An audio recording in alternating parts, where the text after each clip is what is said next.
return the man who your administration says was mistakenly is deported? The man who was mistakenly deported to El Salvador? Well, let me ask Pam, would you answer that question? Sure, President. First and foremost, he was illegally in our country. He had been illegally in our country. And in 2019, two courts, an immigration court and an appellate immigration court, ruled that he was a member of MS-13 and he was illegally in our country. Right now, it was additional paperwork had needed to be done. That's up to El Salvador if they want to return him. That's not up to us. The Supreme Court ruled, President, that if, as El Salvador wants to return him, this is international matters, foreign affairs, if they wanted to return him, we would facilitate it, meaning provide a plane. So will you return him? And you are doing a great job. Thank you. Wait a minute. Can you just also respond to that question? Because, you know, it's asked by CNN, and they always ask it with a slant because they're totally slanted because they don't know what's happening. That's why nobody's watching them. But would you answer that question also?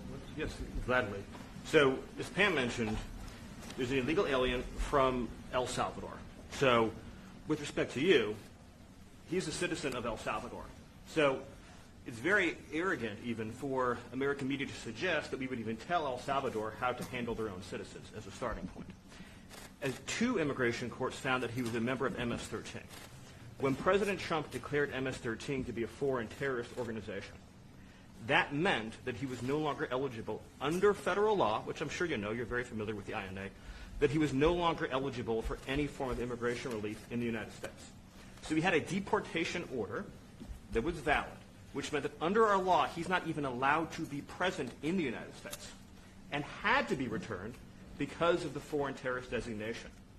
This issue was then, by a district court judge, completely inverted, and a district court judge tried to tell the administration that they had to kidnap a citizen of El Salvador and fly him back here. That issue was raised with the Supreme Court, and the Supreme Court said the district court order was unlawful and its main components were reversed 9-0 unanimously, stating clearly that neither Secretary of State nor the President could be compelled by anybody to forcibly retrieve a citizen of El Salvador from El Salvador, who again is a member of MS-13, which, as I'm sure you understand, rapes little girls, murders women, murders children, is engaged in the most barbaric activities in the world, and I can promise you if he was your neighbor, you would move right away. So you don't plan But to the ask for Supreme Court's to get him asking back? to. And what was the ruling in the Supreme Court, Steve? Was it 9-0? Yes, it was a 9-0 In our favor. in our favor against the district court ruling, saying that no district court has the power to compel the foreign policy function of the United States. As Pam said, the ruling solely stated that if this individual, at El Salvador's sole discretion, was sent back to our country, that we could deport him a second time. Well, No version of this legally ends up with him ever living here because he is a citizen of El Salvador. That is the president of El Salvador. Your questions about it, per the court, can only be directed to him.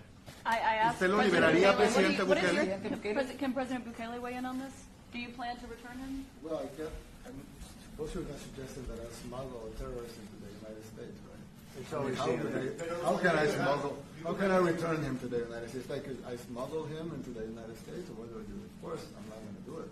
It's like, I mean, the question is preposterous. How can I smuggle a terrorist into the United States? I don't have the power to return him to the United States. But you can release him inside El Salvador. Yeah, but I'm not releasing. I mean, we're not very fond of releasing terrorists into our country. I mean, we just turned the murder capital of the world into the safest country of the Western Hemisphere, and you want us to go back into releasing criminals so we can go back to being the murder capital of the world? No, that's not going to happen. Well, they'd love to have a criminal, released into I mean, there's a fascination. They would love it. Yeah. They're sick. These are sick people. Mark, do you have something to say about that? Yeah, I mean, Stephen Island, I don't understand what the confusion is. This individual is a citizen of El Salvador. He was illegally in the United States and was returned to his country. That's where you deport people, back to their country of origin, except for Venezuela that wasn't refusing to take people back of places like that. I can tell you this, Mr. President. No, the foreign policy of the United States is conducted by the President of the United States, not by a court. And no court in the United States has a right to conduct the foreign policy of the United States. It's that simple. End of story.